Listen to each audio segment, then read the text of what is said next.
Job లేక ఇబ్బంది పడుతున్నారా? అయితే మెడికల్ కోడింగ్ మీకు మంచి ఆప్షన్. వెంటనే కాల్ చేసి కోర్సులో జాయిన్ అవ్వండి. నమస్తే, వెల్కమ్ టు సుమన్ టీవీ. నేను మీ సాయి భైరి. ఆంధ్రప్రదేశ్ డిప్యూటీ సీఎం పవన్ కళ్యాణ్ గారు గిరిజన ఆవాసాల పర్యటన కొనసాగిస్తున్నారు. గిరిజన ప్రాంతాలలో అసలు ఎందుకు ఈ పర్యటన చేస్తున్నారు, పర్యటన ఉద్దేశం ఏంటి, పర్యటనలో ఏ కార్యక్రమాలు చేయబోతున్నారు, దీనికి సంబంధించిన పూర్తి వివరాలు తెలుసుకుందాం. మనతో పాటు పొలిటికల్ అనలిస్ట్ చందు శ్రీనివాస్ గారు ఉన్నారు.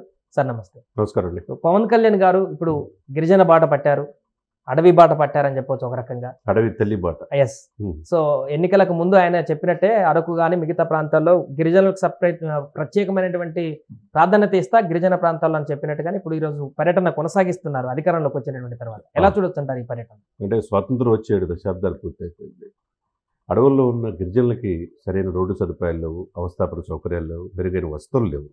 మరి ఈ కూటమి మొదట్లోనే ఒక మాట చెప్పింది. అది ముఖ్యంగా పవన్ కళ్యాణ్ గారు చెప్పారు, మీకు మంచి జీవితాన్ని ఇస్తామని చెప్పే ఉద్దేశంతో 124 సీట్లు వచ్చిన తర్వాత మొదటి నుంచి కూడా మనం చూస్తే 3 months బ్యాక్ కూడా అడవుల్లో 7 దశాబ్దాలుగా ఎవరు చేయలేని పనుల్ని రోడ్లేసి వాళ్ళకి సౌకర్యాలు కల్పించారు.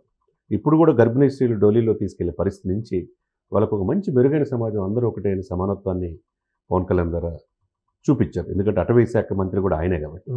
దీంతోపాటు ఉత్తరాంధ్ర వెనుకబడుతనాన్ని చాలామంది ప్రశ్నిస్తున్నారు. దశాబ్దాల తరబడి అనేక పార్టీలు వచ్చినా ఎవరు పట్టించుకోవాలి. మీరు ఈ రోజున 2 రోజుల పర్యటన ఈ రోజు రేపు చూసుకుంటే అల్లూరి సీతారామరాజు జిల్లా కావచ్చు, విశాఖపట్నం పరిసరాల్లో ముఖ్యంగా గిరిజనులు నివసించే, అటవీ పుత్రులు నివసించే, ఎందుకంటే ఆ ప్లేసుల్లో వాళ్ళకి అవకాశం కల్పిద్దామనే ఆలోచన ఏ ప్రభుత్వాలు చేయాలి. ఈరోజు చూసుకుంటే కనుక అడవి తల్లి బాట పేరుతో అక్కడున్న రోడ్ల నిర్మాణానికి శంకుస్థాపన. దశాబ్దాల తరబడి ఉన్న సమస్యని, ముఖ్యంగా వర్షాకాలం వచ్చిందంటే చాలా వంతెనల నుంచి నడవడానికి ఇబ్బంది పడుతున్న దృశ్యాలు మనం చూస్తుంటాం ఎవ్రీ ఇయర్. వంతెనలు లేకుండా కేవలం నదులు కానీ చిన్న చిన్న పాయల దగ్గర. సో అలాంటి వాటికి మోక్షం కలుగుతుందా ఈ పర్యటన? డెఫినెట్ గా మోక్షం కలుగుతుంది. గతంలోనే దాదాపు 140 కోట్ల రూపాయలు రోడ్లకే వెచ్చించారు. ఇకపోతే ఈ పర్యటన, ఈ 2 రోజుల పర్యటన ఆశాంతం కూడా ఎదురు చూస్తున్నారు. అంటే ఇలా చేయొచ్చు అనేది పవన్ కళ్యాణ్ గారు చూపిస్తున్నారు. వాళ్ళకు కూడా మనలో భాగమైనట్టు నాడు నేడు అప్పుడున్న పరిస్థితులు ఎలా ఉన్నాయి, ఇప్పుడున్న పరిస్థితులు ఎట్లా మెరుగైన సదుపాయాలు ఉన్నాయి, ఆ విధంగా చూసుకుంటే ఈ రోజున రోడ్ల నిర్మాణ శంకుస్థాపనతో పాటు 20,000 మంది పిల్లల్లో, అక్కడ గిరిజన ప్రాంతాల్లో ఉన్న పిల్లలతో వాళ్ళకి సూర్య నమస్కారాలు 108 సూర్య నమస్కారాలు చేసి గిన్నిస్ బుక్ రికార్డు ఇదిగా వాళ్ళల్లో ఒక ఇదిని ఆలోచన కలగజేస్తారు. మనమంతా ఒకటైన భావన. అది రేపటి రోజున వుడెన్ బ్రిడ్జి నిర్మాణం దానికి ప్రారంభిస్తున్నారనమాట. వుడెన్ బ్రిడ్జి అంటే మనం ఏదైనా వర్షాలు వచ్చి ఇబ్బంది పడినా దాని ఆ ఫెసిలిటీ కల్పిస్తున్నారు. ఇకపోతే డోమ్రగూడలో, పెదపాడులో ఆ గ్రామంలో రోడ్లు సదుపాయాలు కల్పిస్తున్నారు. ఇవన్నీ చూస్తూ ఉంటే మరి ఎందుకు మరి ఇన్ని దశాబ్దాలుగా ఆయా ప్రభుత్వాలు వచ్చిన అధికారంలో ఓట్లు వేయించుకున్నారు తప్పితే అధికారంలో వాళ్ళ ఇన్వాల్వ్మెంట్ కలగజేయట్లే గిరిజన పుత్రులకి. మరి అరకు కాఫీ చూశారు, పవన్ కళ్యాణ్ గారు వచ్చిన తర్వాత దానికి బ్రాండ్ అనేది ఇమేజ్ తీసుకొచ్చారు. ప్రధానమంత్రి మోదీ గారు ఇచ్చిన కాఫీ, అరకు కాఫీ విశేషం తెలియజేశారు. తర్వాత వాళ్ళల్లో తర్వాత మెయిన్ అటవీ ప్రాంతాల్లో మైనింగ్ చేసుకుని ప్రకృతిని విధ్వంసం చేస్తారు, చెట్లు నరికేస్తారు. ఆ పరిస్థితి నుంచి ఈరోజు అటవీ పుత్రులు కూడా మనలో భాగమైన అటవీ శాఖ మంత్రిగా, యాజ్ డిప్యూటీ సీఎంగా పవన్ కళ్యాణ్ గారు తీసుకున్న చొరవని దేశం మొత్తం చూస్తుంది.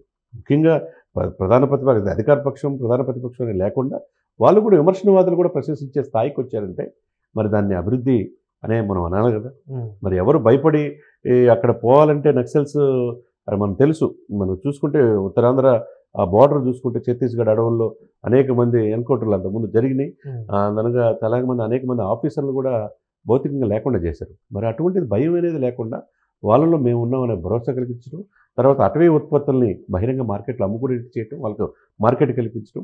ఈ 2వ రోజు ఎండింగ్లో రేపు సాయంత్రానికి ఎకో టూరిజం ఈ ప్రాజెక్టులని డెవలప్ చేసుకుంటా వాళ్ళతో సమావేశం, అటవీ శాఖ అధికారులతో సమావేశం కావటం అనేది ఒక మంచి ఇదిగా మనం చూడాలన్నమాట. ఇంకొకటి, గిరిజన ప్రాంతాల్లో ప్రధానంగా ఎడ్యుకేషన్కి సంబంధించినటువంటి అవగాహన తక్కువగా ఉంటుంది. ఆ అవేర్నెస్ కల్పించడానికి చాలా ప్రయత్నాలు చేసినప్పటికీ కూడా గిరిజన ప్రాంతాల్లో ప్రతి ఒక్కరు ఎడ్యుకేట్ అవ్వడానికి కొంత ఫెసిలిటీ అనేటివి సరిగా ఉండవనేటువంటి ఒక అపోహ చాలా రోజుల నుంచి ఉంది. ఒక వివాదం కానీ ఒక అంశం కానీ అది ఎట్లా సార్ట్అవుట్ చేస్తారు? ప్రతి ఒక్కరికి విద్యను అందించి వారిని ఎడ్యుకేట్గా చేయడం, ఎడ్యుకేషన్ పెంపొందించడం కోసం ఎలాంటి ప్రయత్నాలు చేస్తే బాగుంటుంది? కూటమి ప్రభుత్వం ఈ విషయంలో ఏ ఇనిషియేటివ్ తీసుకుంటుంది? అంటే గత 5 సంవత్సరాలు నిర్లక్ష్యానికి గురయ్యారు అటవీ పుత్రులు, గిరిజన ప్రజలు.